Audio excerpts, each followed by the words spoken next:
یہ آنکھ کا فتنہ ایسا ہے کہ اس میں بڑے بڑے پارسا لوگ بھی اس میں مبتلا ہیں، ہو جاتے ہیں۔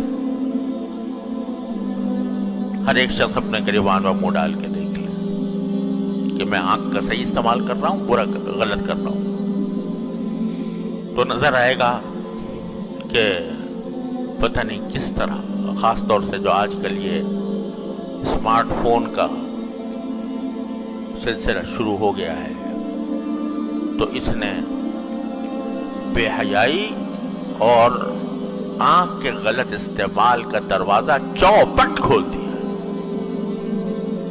اچھا خاصا نمازی ہے، پرہیزگار ہے، صف اول میں نماز پڑھنے والا ہے، لیکن تنہائی میں بیٹھا ہے اور اپنی آنکھوں کو اللہ تعالیٰ کی نافرمانی میں استعمال کر رہا ہے۔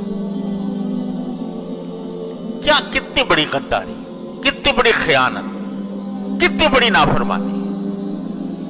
تو اسی لیے میں یاد کرتا ہوں کہ جس شخص کو یہ بھروسہ نہ ہو کہ وہ اپنے آپ کو محفوظ رکھ سکے گا اس فتنے سے، اس کے لیے ایسا فون استعمال کرنا جائز نہیں، جس کو یہ بھروسہ نہ ہو۔ اگر بھروسہ ہے تو بعض اوقات اس سے اچھے کام بھی لیے جا سکتے ہیں، لیکن پاؤں پھسلنے کا ہر وقت خطرہ، نگاہ کے پھسلنے کا ہر وقت خطرہ۔ لہذا بھائی کتنے دن کی زندگی ہے پتہ نہیں، کسی کو پتا ہے کہ کب اس کو موت آ جائے گی، تو اپنے اللہ تعالیٰ کی دی ہوئی اس نعمت کو کیوں داؤ پر لگاؤ، اس داؤ پر لگاؤ کہ اس کا غلط استعمال ہو گیا تو وہاں پکڑ ہو جائے گی اللہ تعالیٰ کی۔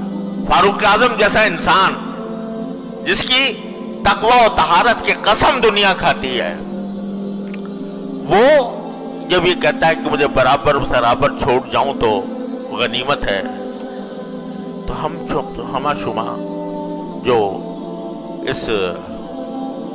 ان قسم کے فتنوں میں مبتلا ہو جاتے ہیں، ان کے دل میں خیال نہیں آتا، ان کے دل میں یہ خوف نہیں ہوتا کہ یہ جو ہم اللہ تعالیٰ کی نعمتوں کا غلط استعمال کر رہے ہیں، ایک دن اس کا حساب دینا ہوگا، ایک دن اللہ تعالیٰ کے سامنے حاضری ہوگی، اور ایک ایک نگاہ جو جس چیز پر ڈالی ہے اس کا حساب مجھے دینا ہوگا۔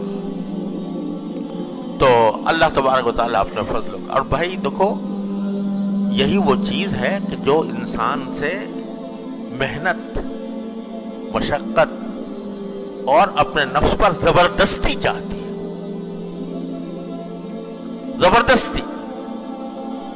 بہت عرصے تک میں بیان کرتا رہا ہوں، یا ایھا الذین آمنوا اتقوا اللہ وجاہدوا فی سبیلہ، کہ تقوی کا راستہ یہ ہے کہ اللہ کے راستے میں محنت کرو۔ کیا محنت کرو؟ کہ نفس کسی طرف بلا رہا ہے، مچل رہا ہے، گناہ کی خواہش دل میں پیدا ہو رہی ہے، اور تم اس خواہش کو زبردستی کر کے دباؤ، یہ ہے مجاہدہ۔ اور اس مجاہدے کے ثمرات یہ ہوتے ہیں، حضرت تھانوی رحمۃ اللہ فرماتے ہیں کہ جتنا انسان اپنے نفس کو، نفسانی خواہشات کو روکتا ہے اللہ کے لیے، اتنا ہی اللہ تعالیٰ سے قرب بڑھتا ہے۔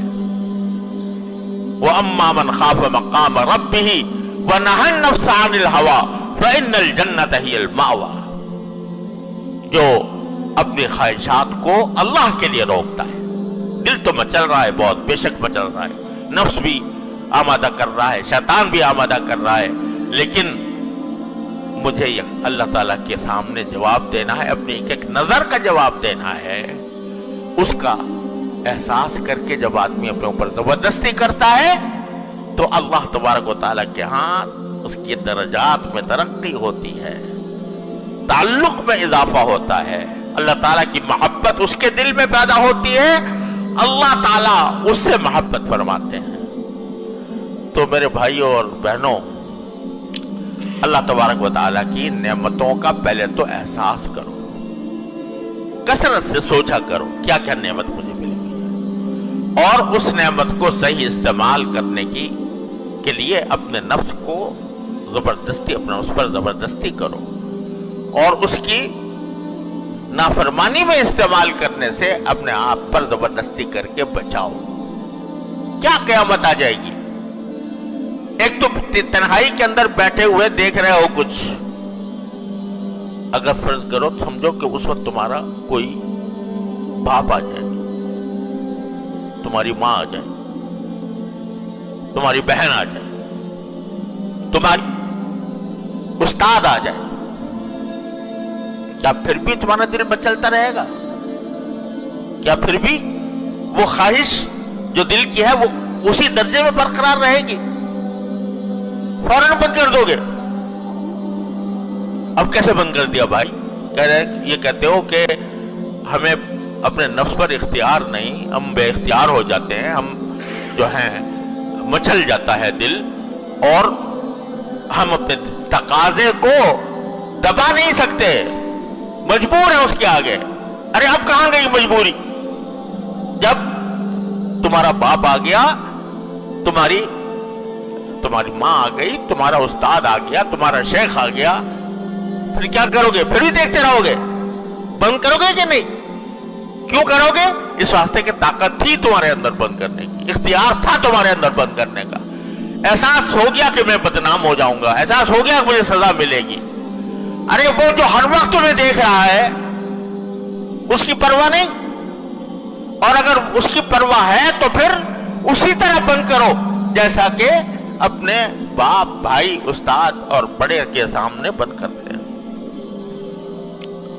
تو اپنے نفس پر یہ زبردستی کرنی ہوگی اور اسی زبردستی کے ذریعے تم اللہ تعالیٰ تک پہنچو گے. یا ایھا الذین آمنوا اتقوا اللہ وجاہدوا فی سبیلہ لعلکم تفلحون. فلاح اسی طرح حاصل ہوگی جب اپنے اوپر زبردستی کرو گے، اللہ تعالیٰ کے احکام کی اطاعت کر کے بھی. اگر نئے تعلیمی اداروں کے اندر لوگوں سے پوچھا جائے کہ آپ کیا کر رہے ہیں اور کیوں کر رہے ہیں، تو مقصد زندگی یہ ہے کہ کوئی اچھی ملازمت مل جائے، کوئی اچھا جاب مل جائے اور اس کے اندر زیادہ سے زیادہ میں پیسے کما لوں. یہ ایک تصور ہے جس کے تحت زیادہ تر تعلیمی ادارے چل رہے ہیں. یہ ذہنیت ہے کہ تعلیم کا اصل مقصد یہ ہے کہ انسان پیسہ کمائے، اور وہ تعلیم کارگر ہے جس کے ذریعے انسان کو بہتر ملازمتیں مل سکے، جس کے ذریعے انسان زیادہ پیسہ کما سکے. لیکن یہ فرد کی تعمیر، اس کے اخلاق کی تربیت، آخرت کی فکر اور اپنے ملک و ملت کی خدمت کا جذبہ، اگر اس نقطہ نظر سے جائزہ لیا جائے تو ان تعلیمی اداروں کے اندر عام طور سے یہ جذبہ نظر نہیں. اپنی صحت کو بیماری سے پہلے غنیمت سمجھو. کیا مطلب؟ جب تک زندگی ہے اور صحت کی حالت ہے، اعمال بھی کر سکتے ہو، نماز بھی پڑھ سکتے ہو، روزہ بھی رکھ سکتے ہو، حج بھی کر سکتے ہو، عمرے بھی کر سکتے ہو، سب کچھ کر سکتے ہو. اور جب بیماری آ جائے گی، اللہ بچائے، جب بیماری آ جائے گی، نہ نماز کے قابل، نہ روزے کے قابل، نہ حج کے قابل، نہ عمرے کے قابل، نہ کسی کی مدد کرنے کے قابل، نہ کوئی صدقہ دینے کے قابل. تو اپنی صحت کو بیماری سے پہلے غنیمت سمجھو. قدر اس وقت ہوتی ہے صحت کی جب بعد میں بیمار آ جائے.